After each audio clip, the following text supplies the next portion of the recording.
fantastic day, We are at Tuesday.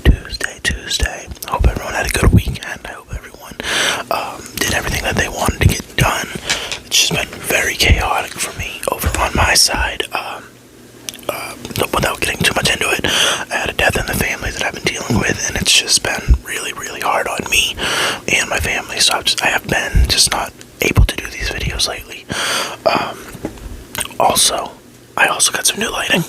I got the new spinning polka dots, so I'll be able to transition between these and the more aura ones that I usually use. So tell me, what do you think of these ones? I like them. I think they give it a fresh little unique different taste. So tonight we'll be doing another reading from 48 Laws of Power. We're going to be doing law number 5 today. Law number 5. So much depends on your reputation. Guard it with your life. So, it's pretty simple what this one's going to be about. So if you haven't yet, guys, please do make sure to hit that subscribe button, hit the likes, hit me up with the comments, check out some of the other videos. I really do appreciate it. We are at 744 subscribers. So if it makes, we started, I want to say the week last Monday at 705 or something like that, maybe 700. So we've gained almost 50 subscribers in a week, so I really do appreciate it. So if you haven't yet, do make sure to hit that subscribe button. Alright guys, we are on that goal to 1,000 for now, but we're taking it 100 at a time. So anyways, let's get. So much depends on reputation. Guard it with your life. Judgment. Reputation is the cornerstone of power. Through reputation alone, you can intimidate and win. Once it slips, however, you are vulnerable and it will be attacked on all sides. Make your reputation unassailable. Always be alert to potential attacks and thwart them before they happen. Meanwhile, learn to destroy your enemies by opening holes in their own reputations. Then stand aside and let public opinion hang them. Alright, so we got observance of the law. We're going to start with observance of the law like we did last time. During China's War of the Three Kingdoms, AD 207 to 265, the great general Zhuge Liang, leading the forces of the Shu Kingdom, dispatched his vast army to a distant camp while he rested in a small town with a handful of soldiers. Suddenly, sentinels hurried in with the alarming news that an enemy force of over 150,000 troops under Sima Yi was approaching. With only 100 men to defend him, Zhuge Liang's situation was hopeless. The enemy would finally capture his renowned leader without lamenting his fate or wasting time trying to figure out how he had been caught. Liang ordered his troops to take down their flags, throw open the city gates, and hide. He himself then took a seat on the most visible part of the city's wall. Wearing a Taoist robe, he lit some incense, strummed his lute, and began to chant. Minutes later, he could see the vast enemy army approaching an endless flanks of soldiers. Pretending not to notice them, he continued to sing and play the lute. Soon the army stood at the town gates. At its head was Sima Yi, who instantly recognized the man on the wall. Even so, as the soldiers itched to enter the unguarded town through its open gates, Sima Yi hesitated, held them back, and studied Liang on the wall. Then he ordered an immediate and speedy retreat. Interpretation. Zhuge Liang was commonly known as the Sleeping Dragon. His exploits in the War of the Three Kingdoms were legendary. Once a man claiming to be disaffected enemy lieutenant came to his camp, offering help and information. Liang instantly recognized the situation as a setup. This man was a false deserter and should be beheaded at the last minute though, as the axe was about to fall, Liang stopped the execution and offered to spare the man's life if he guaranteed to become a double agent. Grateful and terrified, the man agreed and began supplying false information to the enemy. Liang won battle after battle.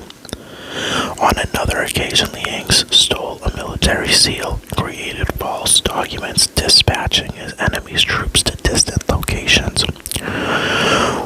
Once the troops had dispersed, he was able to capture 3 cities so that he controlled an entire corridor of the enemy's kingdom.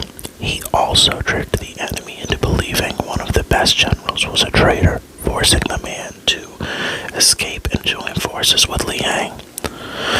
The Sleeping Dragon carefully cultivated his reputation of being cleverest man in China, one who always had a trick up his sleeve. As powerful as any weapon, this reputation struck fear into his enemies. Sima Yi had fought against Zhuge Liang dozens of times and knew him well. When he came on the empty city with Liang praying on the wall, he was stunned. The Taoist robe, the chanting, the incense, this had to be a game of intimidation. The man was obviously taunting him, daring him to walk into a trap. The game was so obvious that for one moment it crossed Yi's mind that Liang actually was alone and desperate, but so great was his fear of Liang that he dared not risk find out. Such is power of reputation. It can put a vast army on the defense, even force them into retreat without a single arrow being fired. And then we get a quote here from Montia Chene. For, as Sirio says, even those who argue against fame still want the books they write against it to bear their name in the title, and hope to become famous for despising it. Everything else is subject to barter. We will let our friends have our goods and our lives if need be, but a case of sharing our fame and making someone else the gift of our reputation is hardly to be found. I have another observance of the law. So this is the second observance of the law for this one. So they give you 2 example stories. In 1841, the young P.T. Barnum, trying to establish his reputation as America's premier showman, decided to purchase the American Museum in Manhattan and turn it into a collection of curiosities that would secure his fame. The problem was that he had no money. The museum's asking price was $15,000, but Barnum was able to put together a proposal that appealed to the institution's owners, even though it replaced cash up front with dozens of guarantees and references. The owners came to a verbal agreement with Barnum, but at the last minute, the principal partner changed his mind, and the museum and its collections were sold to the directors of Peely's Museum. Barnum was infuriated, but the partner explained that the business was business. The museum had been sold to Peely's because Peely's had a reputation and Barnum had none. Barnum immediately decided that if he had no reputation to bank on, his only recourse was to ruin the reputation of Peely's. Accordingly, he launched a letter-writing campaign in the newspapers, calling the owners a bunch of broken-down bank directors who had idea to run a museum or entertain people. No idea. He warned the public against buying Peely's stock, since the business's purchase of another museum would invariably spread its resources thin. The campaign was effective. The stock plummeted, and with no more confidence in Peely's track record and reputation, the owner of the American Museum reneged on their deal and sold the everything to Barnum. It took years for Bailey's to recover, and they never forgot what Barnum had done. Mr. Bailey himself decided to attack Barnum by building a reputation for highbrow entertainment, promoting his museum's programs as more scientific than those of his vulgar competitor. Mesmerizing was one of Bailey's scientific attractions, and for a while it drew big crowds and was quite successful. To fight back, Barnum decided to attack Bailey's reputation yet again. Barnum organized a rival mesmeric performance in which he himself apparently put a little girl into a trance. Once she seemed to have fallen deeply under, he tried to hypnotize members of the audience, but no matter how hard he tried, none of the spectators fell under his spell, and many of them began to laugh. A frustrated Barnum finally announced that to prove a little girl's trance was real, he would cut off one of her fingers without her noticing.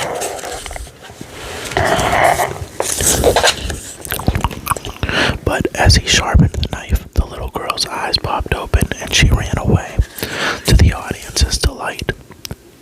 He repeated this and other parodies for several weeks. Soon, no one could take Bailey's show seriously, and attendance went way down. Within a few weeks, the show closed. Over the next few years, Barnum's established a reputation for audacity and consummate showmanship that lasted his whole life. Bailey's reputation, on the other hand, never recovered.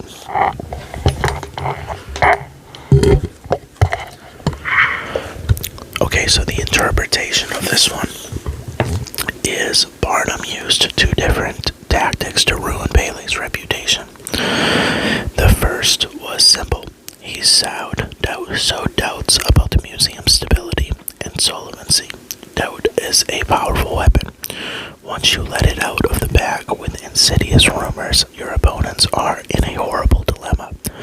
On the other hand, they can deny the rumors, even prove that you have slandered them, but a layer of suspicion will remain. Why are they defending themselves so desperately? Maybe the rumor has some truth to it. If, on the other hand, they take the high road and ignore you, the doubts unrefuted will be even stronger. If done correctly, the sowing of rumors can be so infuriate and unsettle your rivals that in defending themselves they will make numerous mistakes. This is the perfect weapon for those who have no reputation of their own to work from. Once Barnum did have a reputation of his own, he used the second gentler tactic, the fake hypnotism demonstration. He ridiculed his rival's reputation. This was extremely successful. Once you have a solid base of respect, ridiculing your opponents both puts him on the defense and draws more attention to you, enhancing your own reputation. Outright slander and insults are too strong at this point. They are ugly and may hurt you more than help you, but gentle barbs and mockery suggest that you have a strong enough sense of your own worth to enjoy a good laugh at your rival's expense. A humorous front can make you out as a harmless entertainer while poking holes in the reputation of your rival. Okay, we got another quote from Friedrich Nietzsche. It is easier to cope with a bad conscience than with a bad reputation. Alright, now we're at the part where it's keys to power.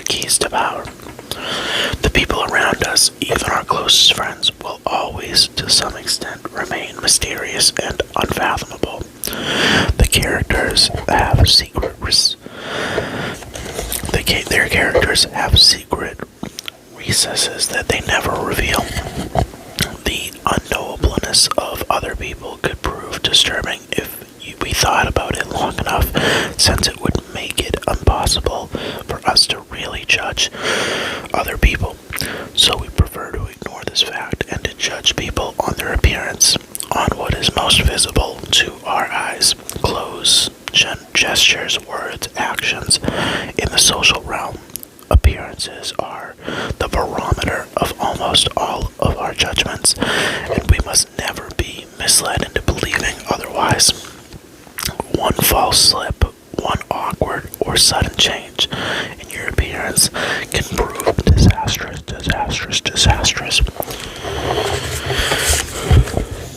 This is the reason for the supreme importance of making and maintaining a reputation that is of your own creation. That reputation will protect you in the dangerous game of appearances, distracting the probing eyes of others from knowing what you are really like and giving you a degree of control over how the world judges you. A powerful position to be in. Reputation has a power like magic. With one stroke of its wand, it can double your strength. It can also send people scurrying away from you. Whether the exact same deeds appear brilliant or dreadful can depend entirely on the reputation of the doer. In the ancient Chinese court of the Wei Kingdom, there was a man named Misu-Hisa, who had a reputation for supreme civility and graciousness. He became the ruler's favorite. It was a law in Wei that whoever rides secretly in the ruler's coach shall have his feet cut off. I'm sorry, what? Let me reread that. It became ruler's favorite. It was a law in ways that whoever Su Hao's mother fell ill, and he used the royal coach to visit her, pretending that the ruler had given him permission. When the ruler found out, he said, how dutiful is Mizuiza. For his mother's sake, he even forgot that he was committing a crime, making him liable to lose his feet. Another time, the two of them took a stroll in an orchard. Mizuiza began eating a peach that he could not finish. He gave the ruler the other half to it. The ruler remarked, "You love me so much that you would even forget your own saliva taste and let me eat the rest of your peach." Later, however, the envious fellow courtiers spreading towards the Mizuiza was actually devious and arrogant, succeeding in damaging his reputation. The ruler came to see his actions in a new light.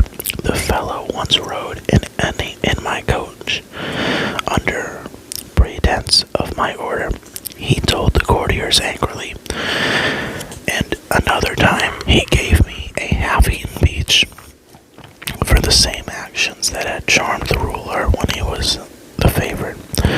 Mizuiza now had to suffer the penalties.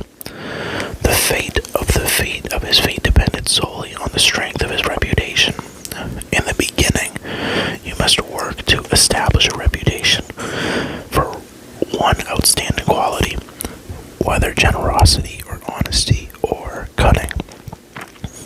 This quality sets you apart and gets other people to talk about you.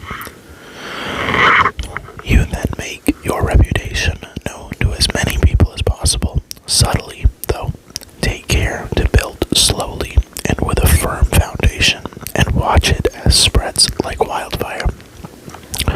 A solid reputation increases your presence and exaggerates your strengths without you having to spend much energy. It can also create an aura around you that will instill respect, even fear. In fighting in the North African desert during World War II, the German general Erwin Rommel had a reputation for cunning and for deceptive maneuvering that struck terror into everyone who faced him. Even when his forces were depleted and when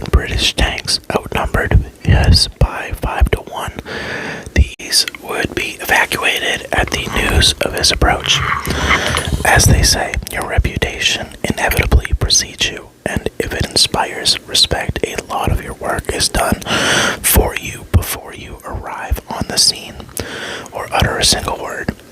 Your success seems destined by your past triumphs. Much of the success of Henry Kissinger's shuttle diplomacy rested on his reputation for ironing out differences. No one wanted to be seen as so unreasonable that Kissinger could not sway him. A peace treaty seemed fait accompli as soon as Kissinger's name became involved in the negotiations. Make your reputations simple and base it on one sterling quality. This single quality, efficiency, or seductiveness, becomes a kind of calling card that announces your presence and places others under a spell. A reputation for honesty will always allow you to practice all manner of deception. Casanova used his reputation as a great seducer to pave the way for his future conquests. Women who had heard his powers became immensely curious and wanted to discover for themselves what had made him so romantically successful. Perhaps you have already stained your reputation so that you are prevented from establishing a new one. In such cases, it is wise to associate with someone whose image counteracts your own, using their good name to whitewash and elevate yours. It is hard, for example, to erase a reputation for dishonesty by yourself, but a bargain of honesty can help. When P.T. Barnum wanted to clean up a reputation for promoting vulgar entertainment, he brought the singer Jenny Lind over from Europe.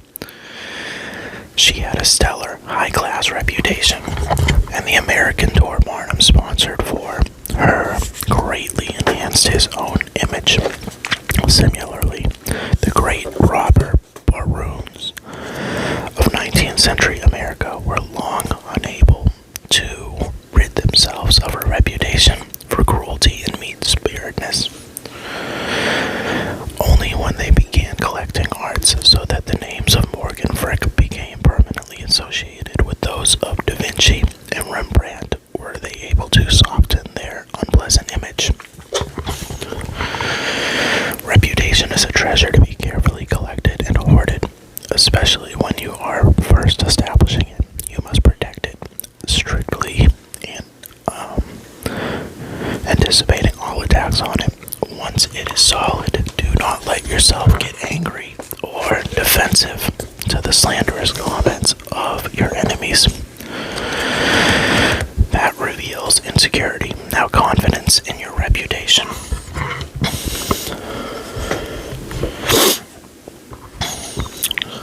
Take the high road instead and raise a little bit. There we go.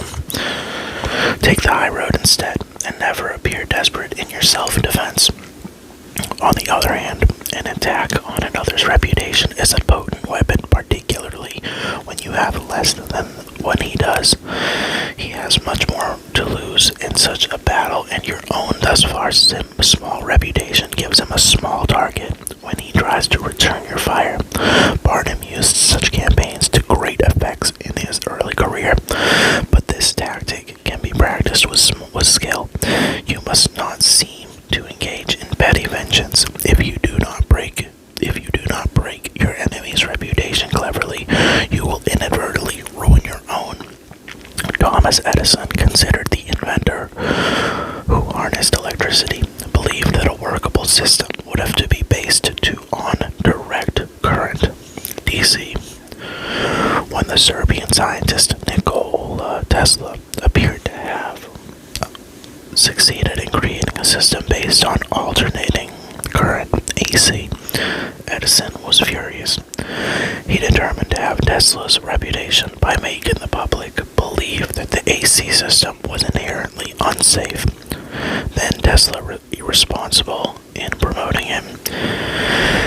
To this end, he captured all kinds of households, pets, and electrocuted them to death with an AC current.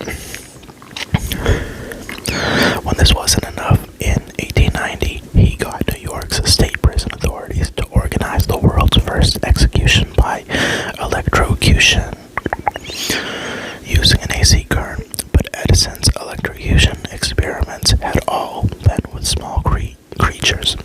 The charge was too weak, and the man was only half killed.